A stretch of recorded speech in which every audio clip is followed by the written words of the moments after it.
यही संघ की परिपाटी है, यही संघ की परंपरा है। यही सबको के साथ खन्ना के बारे में बता देता हूँ। अभी हमारे खन्ना साहब अध्यक्षी में अपना आशीर्वचन बोलेंगे, उस बाद फिर प्रार्थना। धन्यवाद नरोत्तम जी। आप लोगों ने इनकी ओजस्वी वाणी को सुना। कुछ शब्द मुश्किल भी थे, शायद आप लोग अंदर तक ना पहुंच पाए। हम सामान्य भाषा में बताने का प्रयास करेंगे कि गुरु क्या है, पूर्णिमा क्या है और इन दोनों का आपस में संबंध क्या है। तो गुरु तो आप सब लोग जानते होंगे, स्कूल जाते हैं, मास्टर साहब से मिलते हैं। मास्टर साहब आते ही मान क्या करते हैं? सबसे पहले स्कूल में क्या करते हैं मास्टर साहब? बोर्ड पे एक तो क्वेश्चन दे देते हैं। अब मैं उस पर आ रहा हूँ, वो है समस्या। आपके हाथ में कितनी उंगलियां हैं? खोलिए हाथ ऐसे, एक हाथ खोलिए, 5 है। तो इन 5 उंगलियों का संबंध 5 इंद्रियों से है आपके, और यही गुरु देता है हर इंद्री पे कंट्रोल करने की विधा। कैसे? सबसे पहले वो देता है 7 से 5 S हैं, इसको याद रख लीजिए। गुरु क्या दे रहा है? गुरु आप स्कूल जाएंगे तो टॉफी नहीं देता, वो 5 चीज़ें देता है। मैनेजमेंट में भी हम लोग एक लेक्चर देते हैं, 5 S। कैसे? पहला S है समस्या, आते मान बोर्ड पे क्वेश्चन लिख दिया। दूसरा S है संकेत, अब हिंट देगा आपको कि कैसे इस समस्या को सॉल्व करें। तो संकेत कैसे देता है? अपनी वाणी से। ठीक। इसके बाद आता है संदेश, तीसरा S। संदेश कैसे दे रहा है? संदेश दे रहा है वो, सामने से बताइए। संदेश दे रहा है वो अपने आचरण से।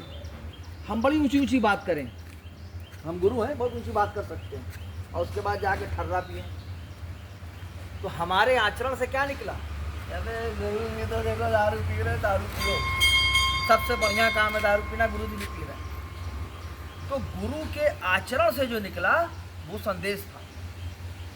और इसके बाद तीसरा S सद्ज्ञान।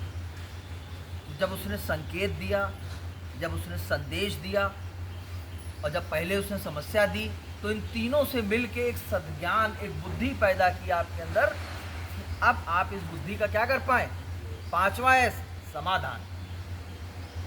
तो बात समझ में आई कि गुरु ने कौन सी 5 चीजें दी आपको? दोहराइए।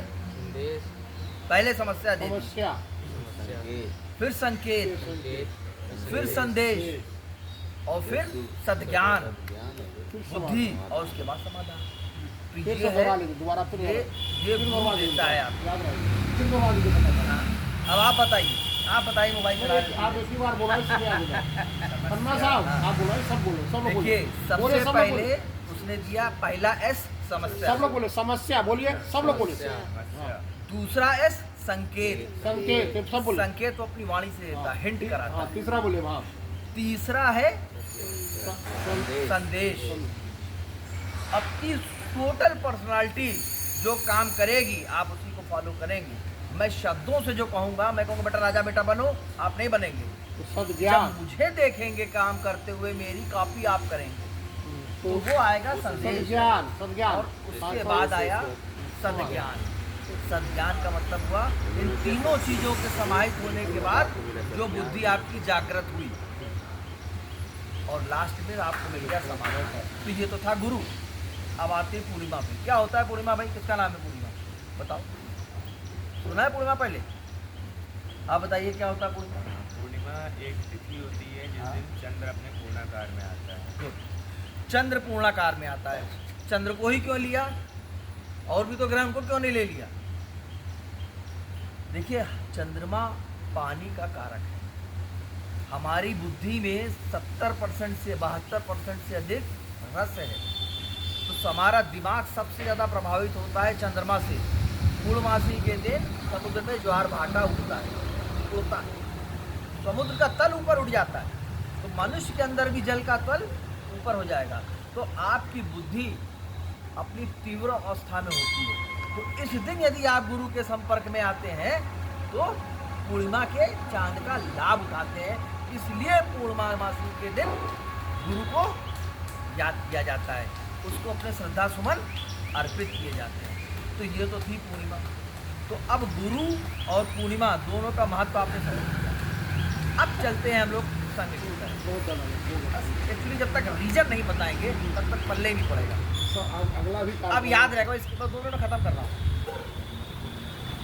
हमारे यहाँ भगवा ध्वज आपके सामने खड़ा है और हमारे दोनों पहले जिन्होंने संस्थापक थे केशवराम बलिराम पहचानते हैं, लड़की वाला फोटो कौन सी है, कौन वाली इधर साइड।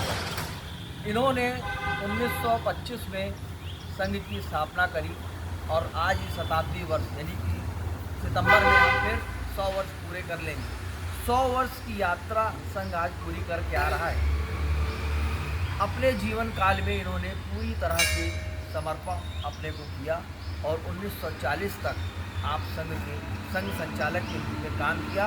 मगर गुरु किसको बनाया? ध्वज को। क्यों बनाया? जब संस्थापक वही थे वही बने रहते।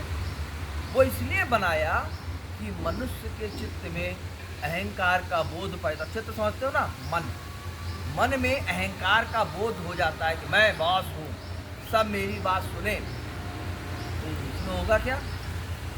कोई सुनवाई नहीं करेगा, मैं चला तो बहुत लगावा तुमने सुनना तुम्हारी बात, एंटी हो जाएगा आदमी। तो उन्होंने कहा नहीं, इस परंपरा में कोई बॉस नहीं बनेगा, कोई गुरु नहीं बनेगा, सिर्फ ध्वज गुरु बनेगा और बाकी सब उसके नीचे काम करेंगे। तो 1940 के बाद हमारे गोविलकर साहब आए, जो बगल वाला चित्र आप देख रहे हैं, सदाशिवराव गोलवलकर, और इनके बाद दत्तात्रेय जी आए। दत्तात्रेय जी के बाद रज्जू भैया आए, जिनका कि यहाँ वो इलाहाबाद से संबंधित थे। उन्होंने कार्यालय भी, अपना स्कूल, अपनी प्रॉपर्टी सब दान दे दिया। उन्हीं के नाम पे रज्जू भैया विद्यालय चलता है। और रज्जू भैया के बाद आए सुदर्शन जी, और सुदर्शन जी के बाद जो अभी चल रहे हैं मोहन भागवत। यानी कि 100 वर्ष में मात्र 6 संघ संचालक आए, मगर गुरु एक ही रहा।